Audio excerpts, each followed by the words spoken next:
there is part All right. three with Pete B. Oh, that rhymes. Part three with Pete B. from Fredericksburg, Virginia, formerly Bucks County, Pennsylvania, Yep. right? Yep. We were just talking there about the marvelous Greg P. Um, what others have said to me about Greg, as well as his massive contributions to the literature, and maybe even looking at recovery a different way, that he was, his presence and his input was a game changer for the fellowship. Would you subscribe to that, Pete?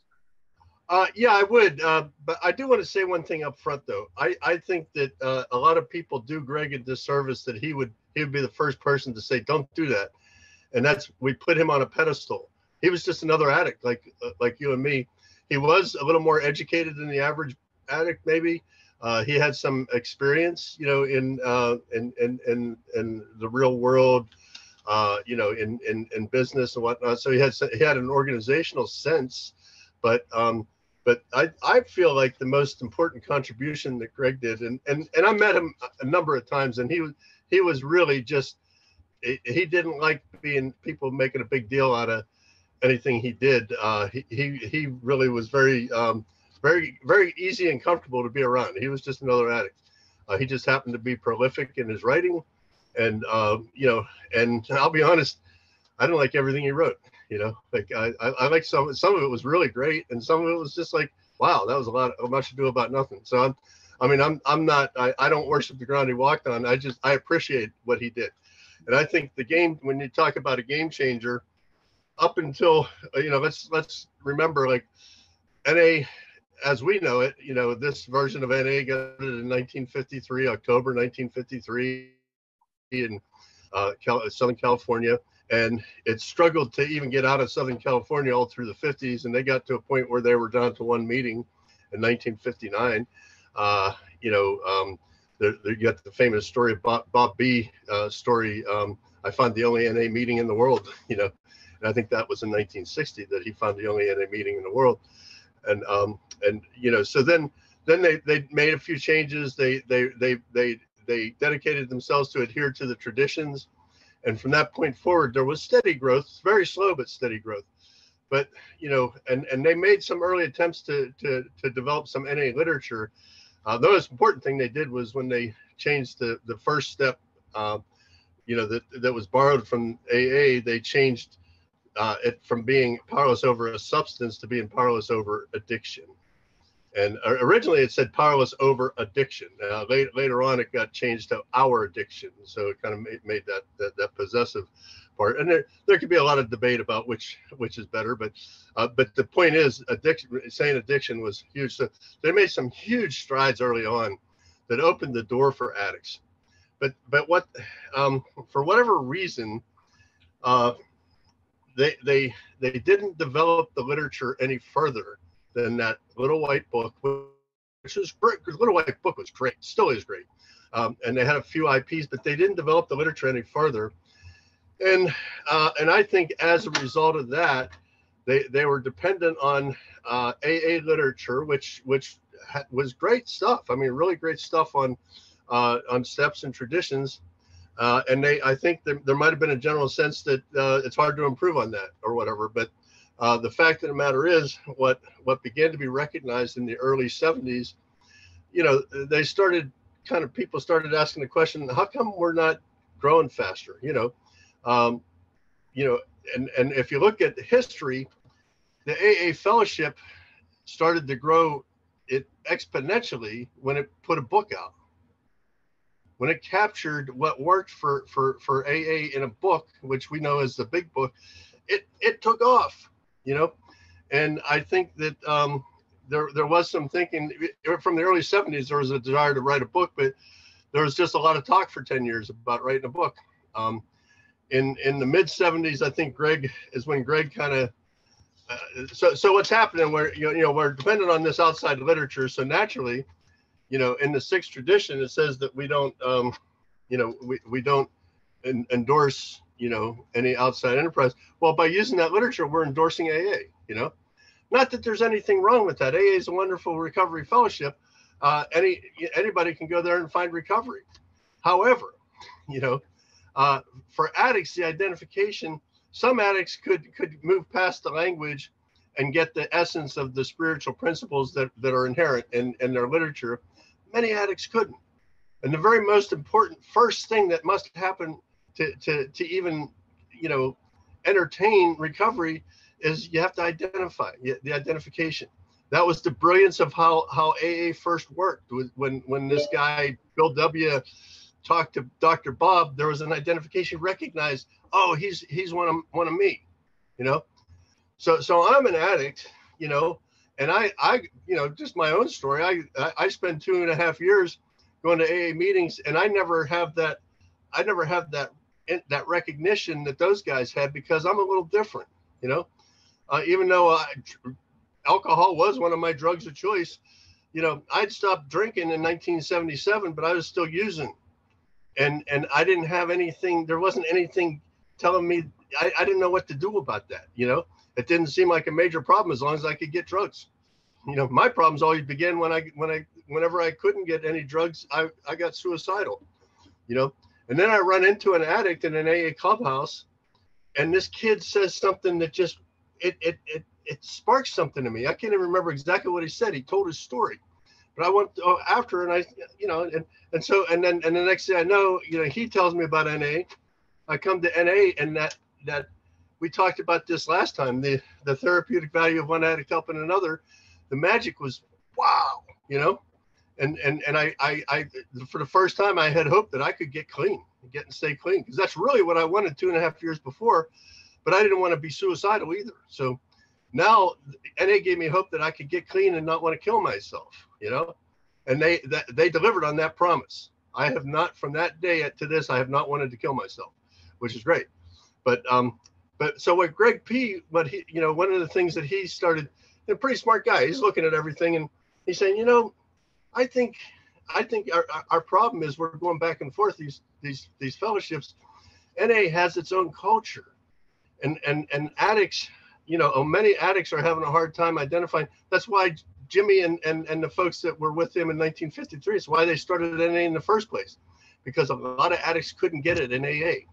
So for all this time, we're still, you know, and you know, excuse the you know, there were people when we were starting to really you know, trying to get people to see how important our culture was. Some people would say that we were you know, that the problem with going back and forth was we were still sucking on the, you know, on the tit of the mother program, you know, and so we had to grow up. You know, it was time for NA to grow the fuck up, is really what it boiled down to. And Greg came right out and said it. And not only did he say it, he practiced it. He just stopped doing the back and forth. He said, I'm just going to stake my life and my recovery on NA. And that was a significant line that he drew in the sand. I'd say that must have happened around 75 or 76. But if you look, everything else that happened started happening after that. The need, you know, you know, being here without the aid of that literature, he became increasingly, you know, mindful that we need our own literature. And, you know, and then this guy Bo comes along asking about a book, and you know, he gets handed off from one board member to another until he gets shows up at you know, in front of Greg, and Greg says, Bo, nothing's happening with the book, you know, and he said, you know, we need somebody to start it. We need somebody to start the process. And Bo was like, well, you know, I don't know, I'll do what I can. He said, you know, and you know, and sort of like everyone said, hey, this guy wants to do something with the book. Let's let him do something. And you know, it sounds real like it wasn't that simple, but that's kind of how it happened. You know, he started, you know, he was very passionate about it. Within a year, he'd become the chair. They had one chair before Bo of world literature. You know, the World Literature Committee of the World Service Conference, but then Bo was elected chairman, and Bo started the process. You know, he said, well, you know, we need to invite anybody, you know, who wants to participate into this process. You know, he He'd put a call out for people to send in, and anything they could send in about recovery, about their recovery, write it down, send it in. Stuff had been coming in, so the World Service Office had a bunch of stuff, but so that whole ball got rolling. And then the other thing that that got started with Greg was he worked with Jimmy actually to develop the NA tree, which and I myself, service tree, right? Was it the NA tree? Yeah, that was the first document in our it was like the service kind of manual kind of thing.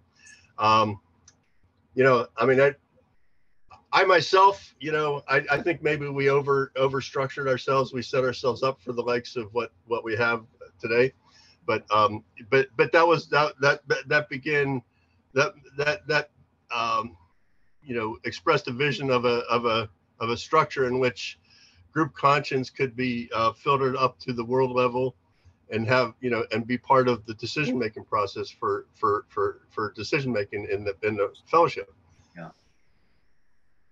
So and that was the idea. The vision was that it would, they talked about the inverted pyramid. So that the member and the group are at the top, are at the base, but it's an upside down pyramid.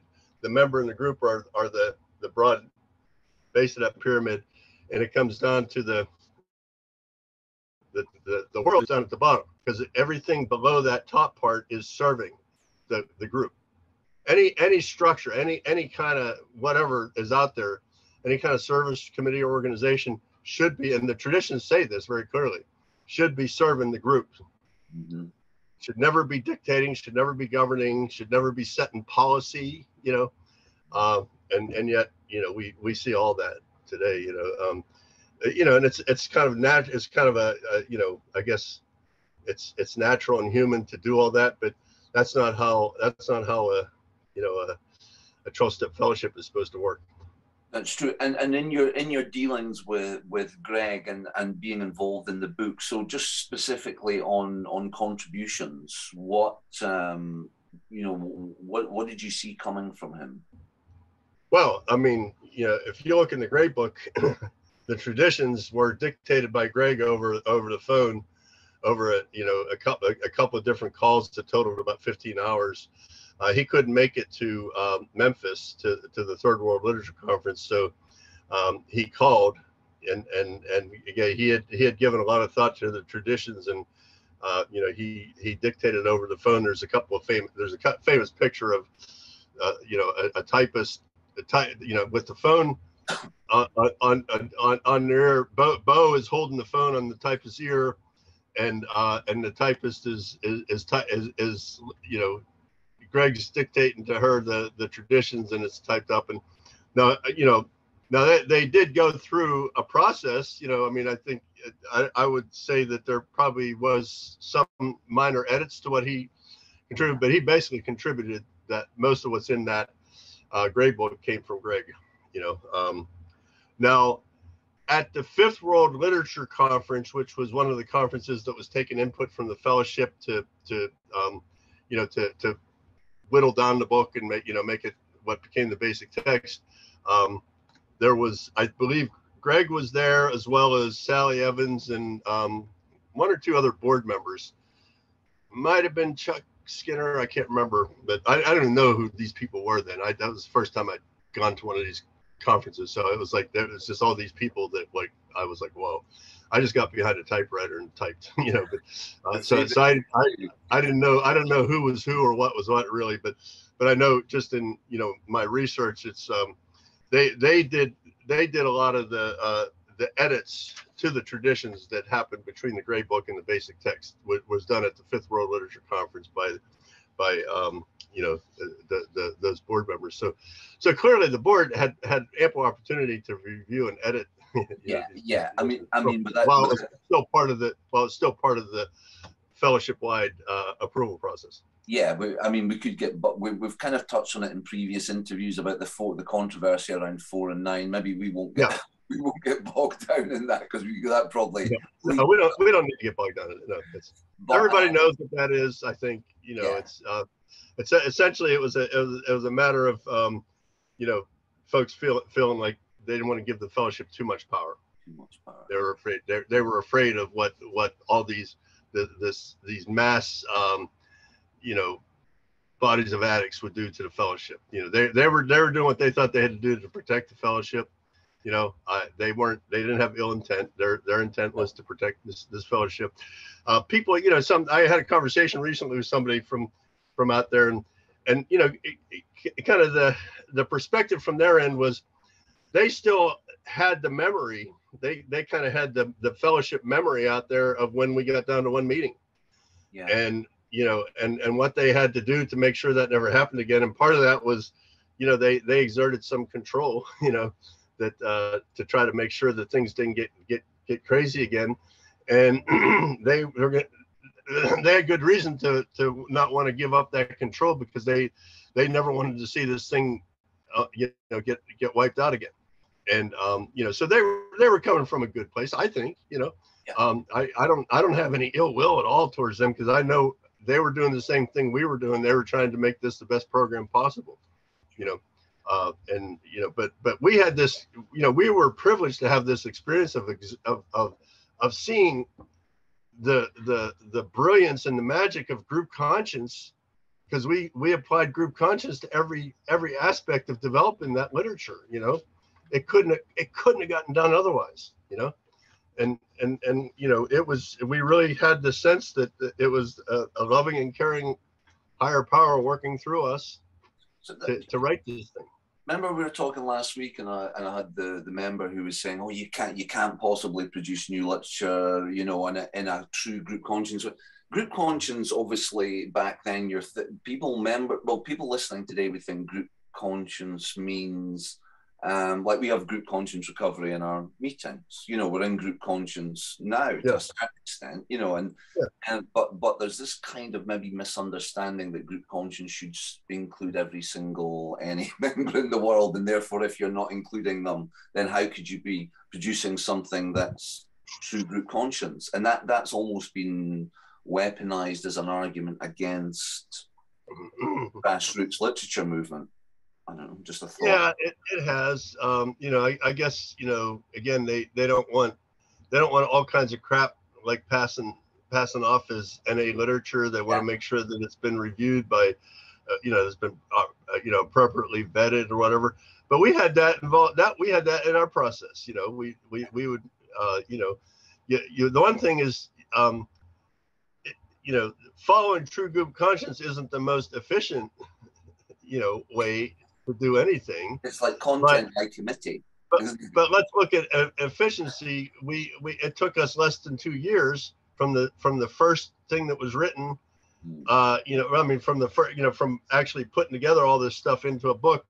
We started. I'd say that effort started in earnest in Lincoln, Nebraska, at the Second World Literature Conference. That's when they developed the outline, and they did the first cut and paste that was done in Lincoln, and that was in September of 1980.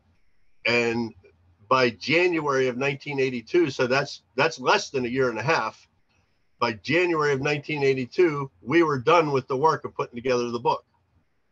They were really done in November of 81. After after the Sixth World Literature Conference in Miami, they were done with chapters 1 through 10. They were done. They were ready. That was when they came out with the approval form that circulated to the fellowship.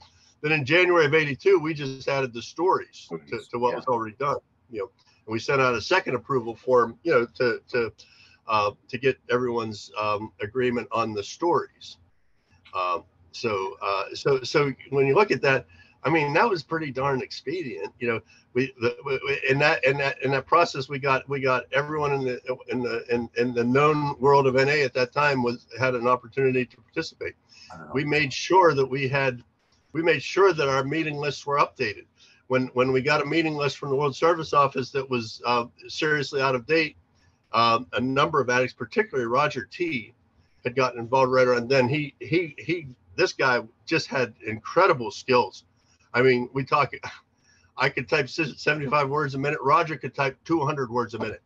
the guy was off the chart with this kind of stuff. He just had a really organizational sense. He went through an exhaustive process with a number of other addicts, but he sort of headed this up to update the world directory to make sure that we were reaching every known meeting in the world. And I mean, they called people, they did everything they could to vet what they had, and to they would ask people information about their different they reached out to different regions and areas to make sure that they had all their meetings. So I did a lot of work to get it updated.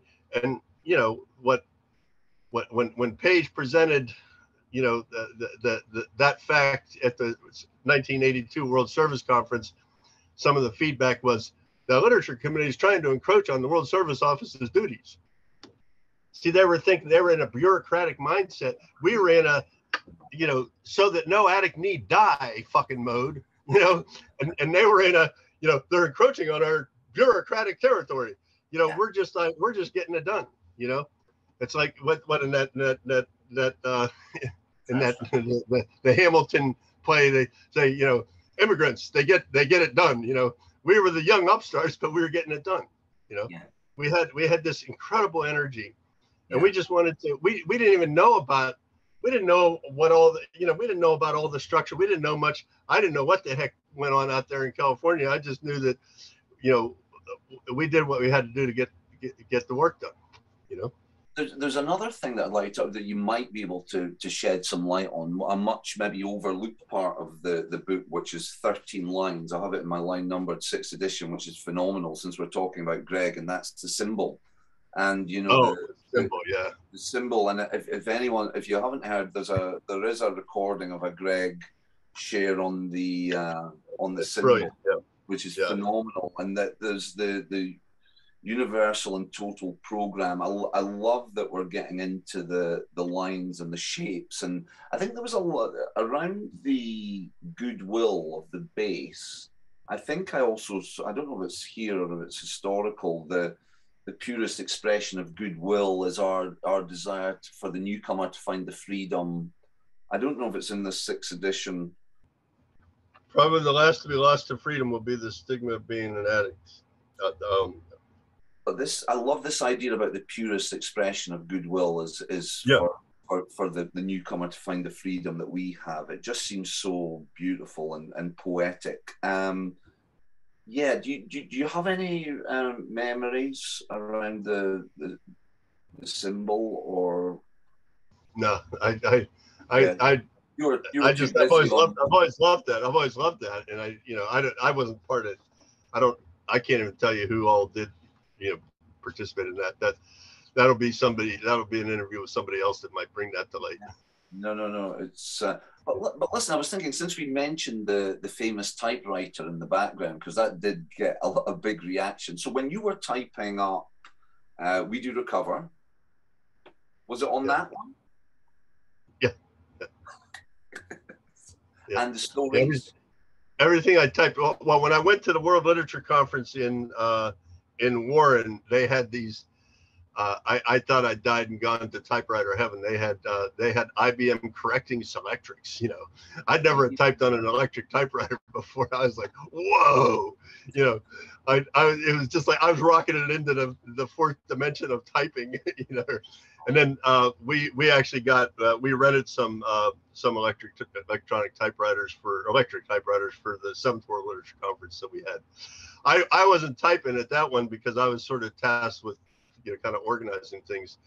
I was sort of I did everything to get prepared for that conference, and then I was supporting doing everything I could to support Paige, because Paige was the chair. And then that was the conference that I got elected to be the vice chair. So, but I was helping. We had a couple of proteges, mad typists from Bucks County who I was like, I was seeing myself behind them. There's this kid named Al and this girl named Nancy that kind of showed up at one of our conferences. We had a lot of conferences in Ivy Land. We had a lot of literature conferences there besides the World Literature Conference. We had one later that year. We had one that we worked on 3 pamphlets. We worked on the sponsorship, use of medication and youth in recovery. So I was going to ask you that as well. Yeah, sorry, please, Pete, I interrupted you. Go on. Yeah, between that conference where we finished the work on the basic text, between then and the World Service Conference in 1983, which is just a little over a year and a few months, we completed 13 pamphlets, 13 IPs. 12 of them got approved. One still had a little more work to be done, but 12 of those 13 pamphlets got approved at the 1983 World Service Conference. So we did a lot of work on pamphlets, on IPs. That was my next question, and you've just preempted it. It was once this movement had started with the basic text, I was going to ask you, what? So you're all fired up from the book, and you've already told me the spiritual awakening was now we can actually do some work, step work ourselves, which is good. Yeah. But you're also flying high on the literature. So this maybe more than the flying high, we had more and more addicts who had experience developing literature. We had all these addicts in Bucks County and Philadelphia who now were experienced at developing literature through group conscience and through cut and paste and all that. So more and more of us got familiar with how to do it. Another thing we were doing throughout 1982 and 1983 was working on NA history. We had 2 history conferences in Ivy Land, we did a lot to start pulling together the history of NA everywhere. Not just the early days and of it coming up in California and all, because it had been around for 10 years at that point. Well, by then, it had been around for 12 years in places outside of the West Coast. It had been in Philadelphia. Yeah, the interesting story about how it got to Philadelphia. This young cat who was trying to clean out, was trying to get clean. He was from Philadelphia, as a young guy. He was visiting his grandmother in Southern California, and he was trying to find something at AA. He went to an AA clubhouse, and this guy who was sitting beside him chatted him up, in the back of the clubhouse, chatted him up. And he said, I think this kid's an addict. And he said, he handed him a little white book and said, hey man, look at this. And, you might consider NA, and all that. Well, that guy who was sitting beside him, gave him that little white book, was a fellow named Jimmy K. Hanging out in the back of a AA clubhouse, just like that guy that found me in an AA clubhouse 10 years later, in Bucks County.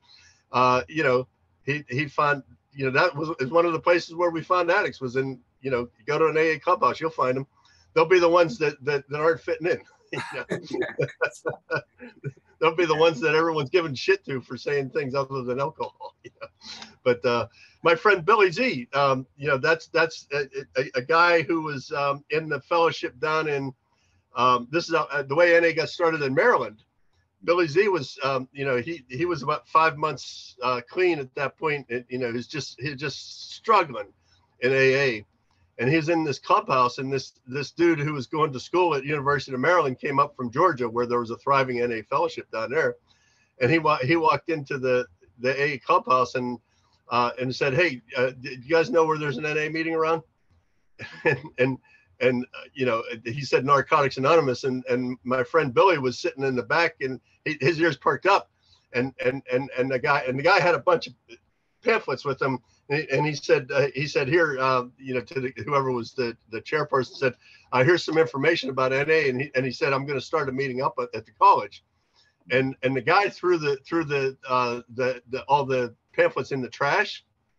But Billy had heard Narcotics, and he rolled over. He was in a wheelchair. He rolls over and he fishes the pamphlets out of the trash. And his good friend, who was also struggling to recover with him, he was had some social kind of issues, so he was afraid. And plus he knew that he'd stayed clean for 5 months, and he was afraid to try something different other than AA because that's what had kept him clean.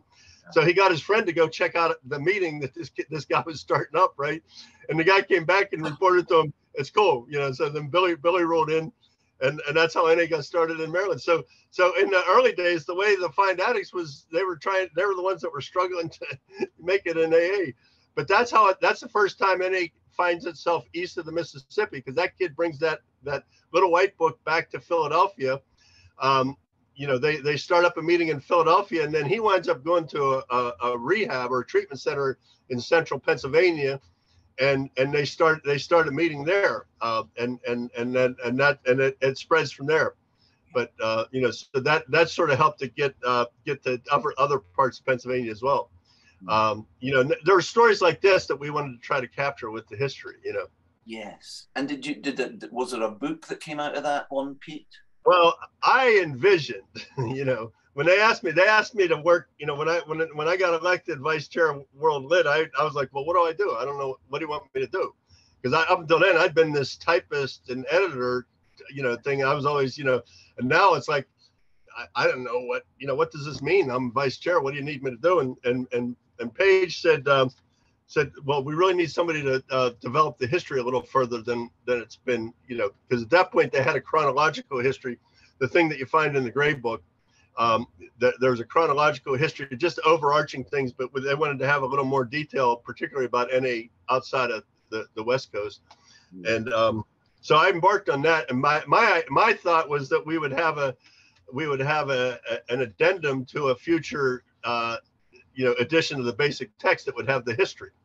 Yeah. And that's what I was driving towards. And so we sent, if you ever see the letter that got sent out from you know, with the approval form for the stories, it had a call for history information. And you know, we were trying to get everybody to give us the history of how NA got started up in their areas and all that. We didn't get a whole lot of information. I mean, it came in a little in dribs and drabs, but I envisioned like this massive, you know, everybody saying, yeah, history, and, you know, sending in their stuff. And it wasn't like that at all. And it was, I had a hard time. I had envisioned this thing, and I felt it, you know, by the end of 1983, I felt like I had failed that project. But I had some people that helped me to get a perspective on it. Most importantly, Jim Nichols from Lincoln, Nebraska.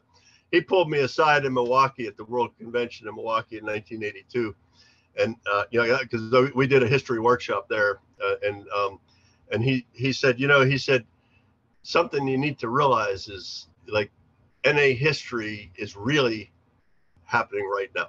He said this is the historic stuff that's happening now. Yeah. He said, so the best. He said it would be kind of premature to try to write a history of NA when it's really just writing itself now. And he said the best thing you could do is create, you know, an environment for people to preserve the history, preserve the documents that are going on now. Help you know encourage people to get and give some structure to how people can gather the information. So that's what we worked on. We worked on developing a structure, and that's around somewhere.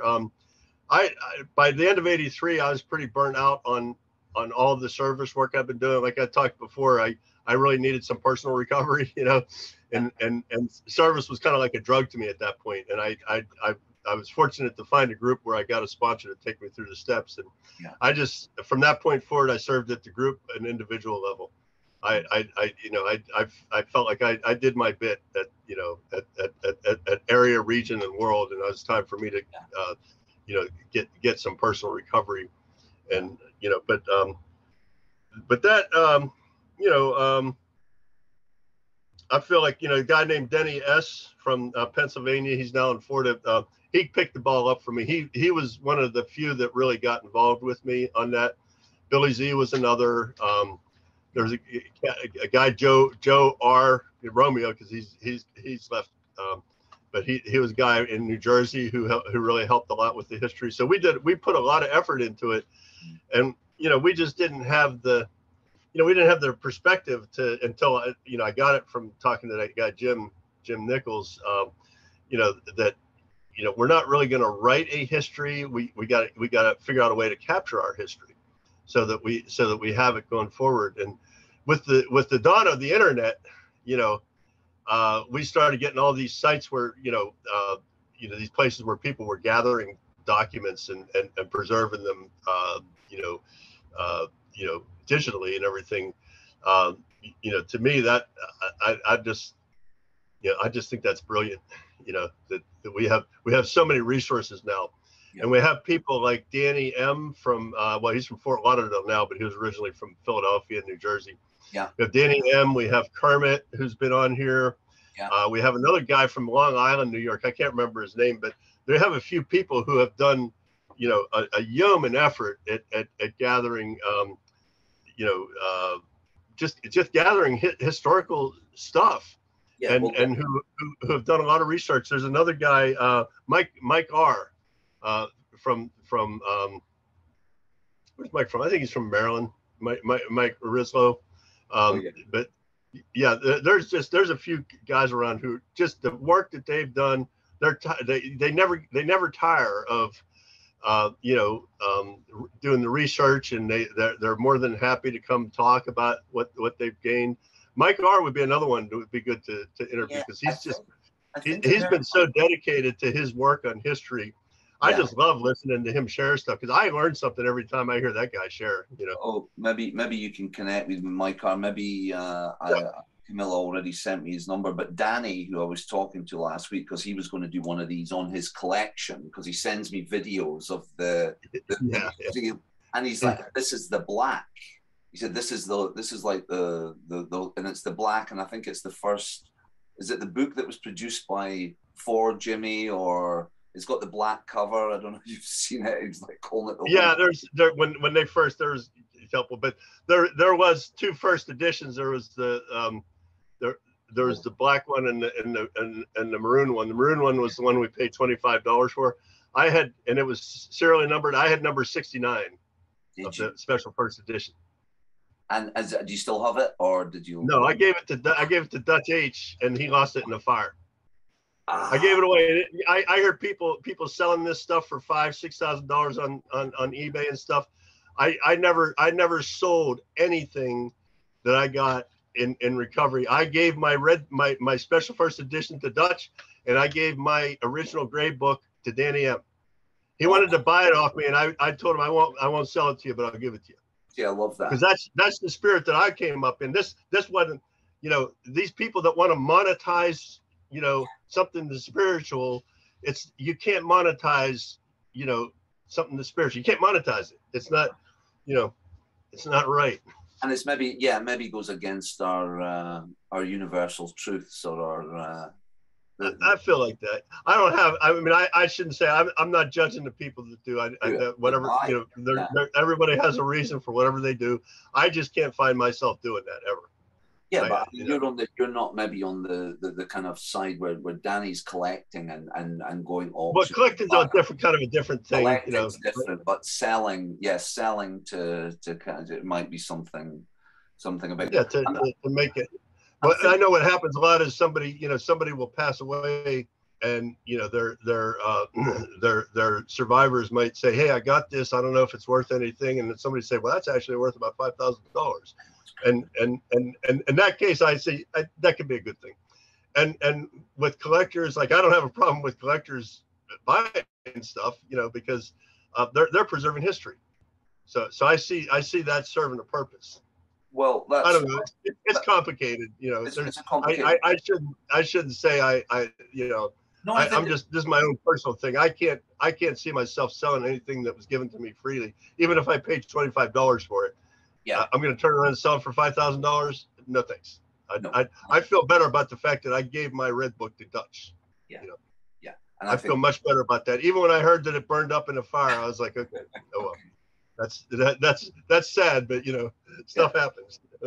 And how I was thinking back to the information pamphlets and how valuable, because I personally can get bogged down in the not bogged down, but like all my time is doing line numbered stuff. And then just the other day, me and somebody else said, let's go through self-acceptance IP. and it was like, this is phenomenal, you know. And then of course it's a triangle self. So the IPs have a lot of value that maybe is sometimes I overlook, worth delving back into. But they do, when you think about it, they have a real value, because like if I'm a newcomer, you know, that's the other thing. I'm just checking it out. I might not necessarily want to get that book, but I might pick up a pamphlet. I might pick up a pamphlet and say, "Oh, what's this? Triangle of Self-Obsession?" And I start reading, and I say, "Oh my God, you know, maybe I see myself in it, you know," and it rings, something rings true.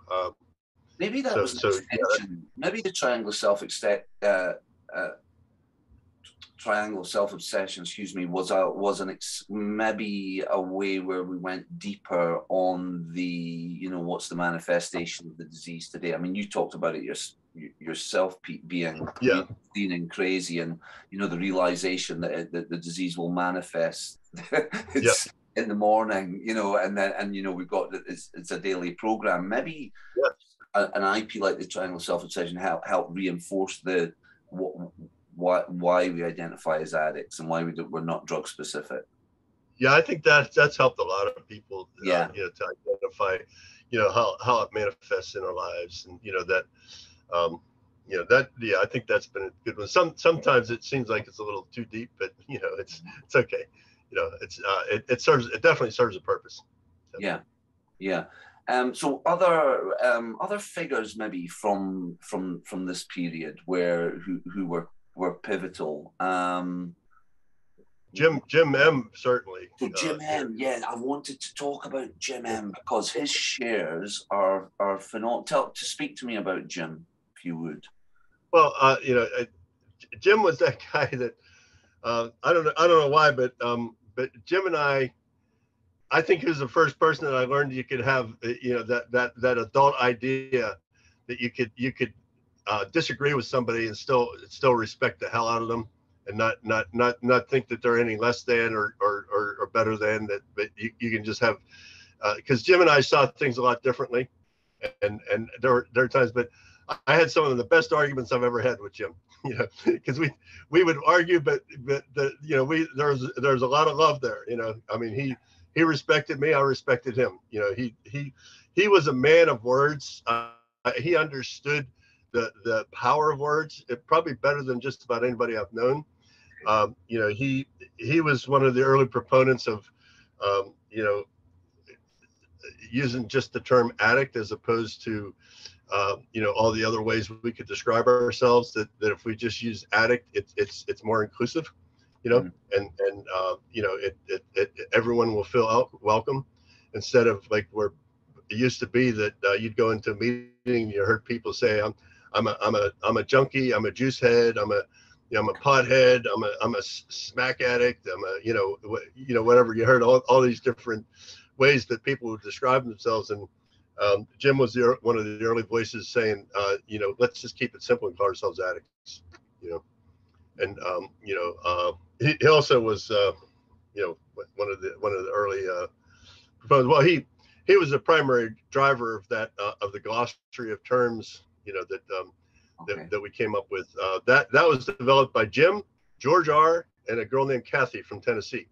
They stayed up all night developing that, and they, you know, by the wee hours of the morning, they had kind of already developed that glossary of terms, and then they kind of got they started getting a little goofy, so they decided to come up with a glossary of terms for the Southern addict. You know, you know, they came up with different, just goofing around. You know, but here that's a good story that George could share with you, because I've heard him talk about that. You know, but they developed that together. But you know, Jim, like I say, he was a man of words. Jim was the first editor of the NAWA magazine. You know, and he, you know, at that point, you know, I was on my second newsletter as an editor, and you know, Jim kind of invited me to, you know, be on his editorial staff, but I just had too much going on. But I told him, you know, he would call and we'd have long talks about issues and whatnot. I didn't like some of the directions they were going with that. I didn't like, because I like the ballsy creativity of some of the stuff. We would have just some brilliant artwork that, and just a lot of stuff like that. And I felt like they were trying to make that a little too slick and streamlined. Yeah. But that was just my opinion. And I would let Jim know my opinion. And they would obtain releases from anybody who submitted anything to it. It was getting a little too, to me, it was getting a little too corporate or something. Yeah. It felt that way. That was just to my sensibilities. Yeah. No. But Jim was good guy. Heart, real good heart. He had a significant impact. He chaired the 5th World Literature Conference. Okay. Another guy who went to 6 of the 7 World Literature Conferences was Charles Kay from Florida. Charles was, he's the one who, he and another addict, Tom the Red, who's no longer with us. They hitchhiked from Warren, Ohio to Miami, Florida and they stopped and stayed with us for a couple of weeks in Bucks County. On their way, they kind of hitchhiked there. I drove them down to Billy Z's place in Maryland, and then they hitchhiked from there down to Miami. And then he chaired the 6th World Literature Conference. So he was the chair of the 6th World Literature Conference. So I think the only one he didn't make was the one in Ivyland, because that was in the middle of January. We had a bad blizzard. We still had people came from a lot of different places, but I think the only people that flew in were Bo and Linda from Kansas, because Linda was like the secretary of the World Lit at that point. I think they were the only 2 that actually went to all 7 World Literature Conferences, was Bo and Linda. I could be wrong about that, but I think they were. And I'm just thinking now, as we're maybe kind of coming into the last sort of 10 minutes or so, Pete. Yeah. How are you feeling? I mean, I think in the first conversation we were talking about how it's a very exciting time for any, that's come out of the pandemic. How are you feeling generally about the future? Are you feeling happy? Are you feeling? Oh, I'm excited. I'm jazzed, man. I think that just the fact that not everybody can gallivant to conventions all over the world. Some of us have lives and aren't able to do that. So that used to be the way that people were able to connect with addicts from all over, as they travel the world. And my hat's off to those that could do that, but I wasn't one that could do that kind of thing. As soon as with the pandemic came almost instantaneous connection with addicts all over the world. I mean, the pandemic kind of got started in earnest in March of 2020, and in April of 2020 there was this speaker there was this big speaker jam or whatever that I've heard so many people have talked about, that have referenced that jam, and that was in April. So within a month. Oh, yeah. I've talked to addicts from all over the world who heard things in that just completely changed their. Okay. That's where a lot of people learned about the Gray Book. Yeah. That's where a lot of people learned about the back to the basics and back to the Gray Book. Step and tradition guides. Mm-hmm. I just to me and just the fact that I started when I started getting into these online meetings. One Sunday morning, I saw something about a meeting, and I just popped in. And here the meeting was in Blackpool, England, and all I could think about was that Beatles song, 5,000 holes in Blackburn. Yeah, it was Blackburn. Blackburn, Lancashire, but it's it was Blackburn, Lancashire. It was in that what that song, and I was just like, wow, and I was just another addict sitting in there, just hanging out with those people, and and I come to realize that, and then I've been able to, I've been asked to speak about 5 times in Iran, I've spoken in Egypt, I've been able to connect with addicts all over the world, and there's a lot of addicts that are doing the same thing I'm doing, Yeah. a lot of people have appreciated this ability to connect across sponsorship as well, through sponsorship. My sponsor's in Melbourne, and yeah. I know guys from My wife sponsors several women in Australia, yeah, and I sponsored a guy in Russia who's now in Turkey, and I have about 4 or 5 sponsees from the UK. I've got a sponsee in France. Got a sponsee in South Korea, believe it or not. He moved there for for work, but he's an American, but he's in South Korea, and you can meet with them. We can meet through this medium, or we connect through, use WhatsApp to communicate, and it's kind of brilliant, So the effect of all this, Pete, of this, that is a greater sharing of information, whether it's preserving the history, whether it's drilling down and sharing some theories or ideas or methods for living for addicts. There's a lot of absolutely big info. Have you thought of it this way? We study line number, but have you tried it that way? We do our step work through the like you were talking about, through the grey. Have you tried it this way? And it's maybe there's a much more kind of willingness and open-mindedness about new ideas or old ideas coming back into fashion. There definitely is, and think about the addict who's we're getting older. I'm 68, so we're getting older, and good, what's that? Looking good. Thanks, but like my friend Billy Z, he was he had a lot of physical challenges, and it got to be impossible for him to get out to meetings, and he didn't do the phone.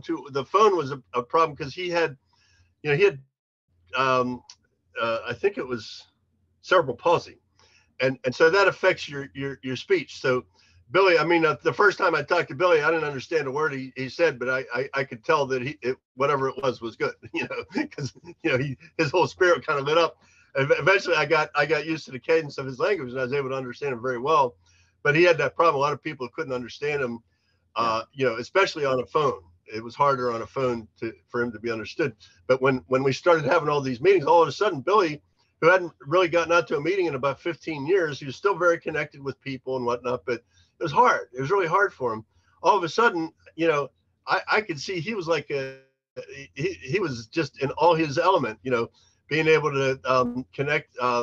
He and there's a lady named Mary Mack from Ireland who really lovely lady. Well, she and Billy had connected online many years before, but suddenly she was able to see him and talk to him. And, I've heard her share about how, just how brilliant that was for her, to be able to actually see this guy and talk to him. And, while we did have online meetings before, and we had meetings by phone and whatnot, this has just opened the door up wide. I was asked to speak yesterday at this international meeting. This thing's been going. They've been having meetings continuously 24/7 since March 19th, 2020. Yeah. Well, Pete, I got clean on March 27th, and I was on that meeting like 24 hours a day. I just had it, and I would fall asleep with it in my. Yeah. We had this. I got. I was getting ready to celebrate my 40th anniversary. The week that the pandemic hit us, my anniversary is March 17th. So my 40th was March 17th, 2020, and my home group was planning to do something. We met on Thursday night that week, so I think that was the 19th or something. They were planning to do something, but the church got shut down, and I had already quarantined myself because I'd been exposed. I had gone to a funeral of a colleague and shook a bunch of hands right when I realized this pandemic was for real, everything. And so I had sort of quarantined myself. So a cousin of mine who's in the program told me about this quarantine NA, that it sent me this link. So I checked the link out, and I found, I discovered this Q&A Seattle thing. So I went to one of their meetings. They had meetings every night. I went to one of the meetings, and the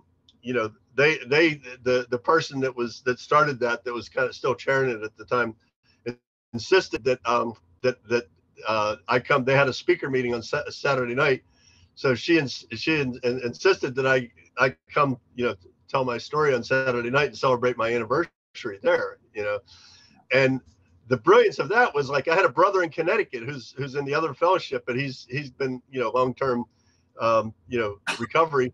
He was able to come, a whole bunch of people that wouldn't have been able to come to Fredericksburg for my, in person, were able to come to my anniversary there. And a couple of months later, George, that I've talked to about a lot, yeah. George had wanted to get together. A bunch of us were still clean that got clean the year that I did. And George wanted to put together a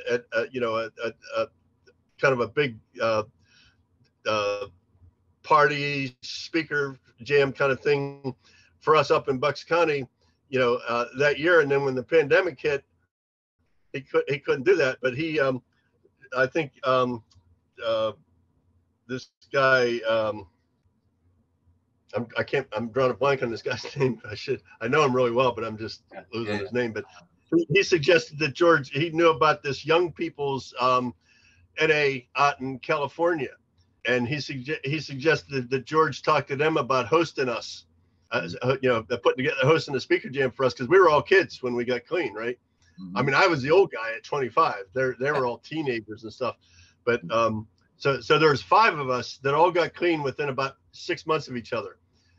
3 of them were in my first meeting, including and as well as George. And then one came in shortly after I did, Nancy, and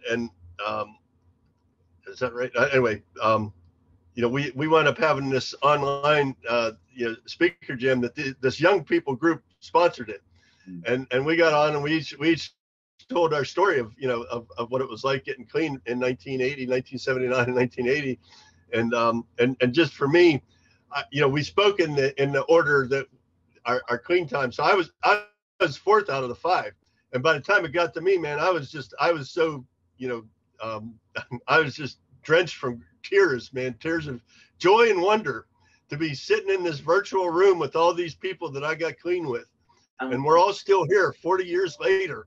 And we're capturing all. Presumably, it was because a lot of these speaker jams are recorded, so we're capturing a lot of this stuff. And we talk about the importance of the oral history thing. And I think it's what addicts maybe need to be, especially when you come and you get clean, and that's empowered. It's to be. Yeah. We're already beaten down so badly. We don't need to be. We don't need any more taken away from us. And this kind of fanning, that it all feels, this creative action that we talked about last week, it just feels like it fans the flames somehow. You compared it to 1980, didn't you? What's going on? Very much so. Yeah, I felt that almost right from the start of this. Yeah. As I watched Q&A Seattle take off, they started this. They started this this Facebook group, and within a week they had 40,000. 40,000 people had logged on to it. And they helped get a lot of the Zoom meetings going elsewhere. They helped San Diego's Q&A, which is still really thriving, and a number of other places. They helped them get up and running, and because everybody was new to this format, this kind of Zoom thing. Not too many people were that familiar with it, but they were able to help a lot of others get started. And I think this, I just think this has been a brilliant innovation for all of us. Like I say, it was here before, but now that it's commonly used, it's part of you don't have to be limited to whatever the recovery is in your immediate area. You can look around and you can find somebody that's got better recovery, or whatever. It's allowed us to be just share, because the spirit doesn't know any limitations. Yeah, I think it's a nonsense to suggest that it doesn't translate over. It's just, I mean, look at what we're doing now. Yeah, it is nonsense. It's a limited viewpoint. It's a very limited mindset. And some people have it, and that's okay. That's just what There were some people that, like around here, there were people who were bonded and determined to keep meeting in person no matter what. A lot of them met outside for a while and everything. And that was okay. You know, I wasn't going to be one of them because I couldn't afford to get COVID. I haven't gotten it yet, and I don't plan to get it. You know, it could kill my wife, you know, and you know, because she's even higher risk than I am. But I have asthma and I'm 68. You know, I still don't want to. I don't even care. They say Omicron isn't as deadly, but I've watched it. My best friend died of COVID in 2020, and my best friend at work, and you know, and I've just seen it take down too many too many people to. I don't play around with it, you know. No. And I'm not living in fear because I'm thriving. You know, I'm thriving even though I haven't. I've only gone to. I went to the TunaCon in November of 2021. It was right at one of these periods where it seemed like things were starting to chill with the virus, but you know, nobody there would respect the fact that I didn't want to hug. I was wearing a mask. I was trying to social distance. Everybody wanted to hug me. I had a sticker on my thing that said, you know, that they had a system where if you put a red sticker on your name tag, it meant you're not doing hugs. And I had to turn away about 250 hugs. I mean, I appreciated that people wanted to hug me, but you know, I was like, okay, well, this obviously isn't going to work. So I haven't been to any other in-person events. Will you go to Washington next year? It all depends on where things are at. More than likely, yeah. I mean, yeah. I work in Washington. I live 55 miles below Washington. So because we're trying to do a group thing from my home group, the war is over. We want to whether the United States lets me in or not is another matter. But if we can get across that, you know, we can. Yeah. Well, hopefully by then I'll feel more comfortable being around large groups of people. But you know, this thing I don't think I ever expected this thing would be still happening now, but it is. You know, you know, we're watching the numbers, and because nobody's practicing any kind of precaution except for us old farts that know it could kill us. You know, it's even more important for us to be mindful of what we're doing, where we're going. You know, I just wear a mask whenever I go outside the house. I wear a mask. You know. Good for you. Well, listen, you've given us 3 hours at least of your time, which we're really grateful for, and I'm sure I speak for all the people that have been watching and will watch, because these videos stay up for forever, for as long as we know. And you know, I'm really grateful for your time, Pete, and hopefully we'll be able to do some more service together. It would be lovely. Let me just stop the video, and thank you everyone for watching.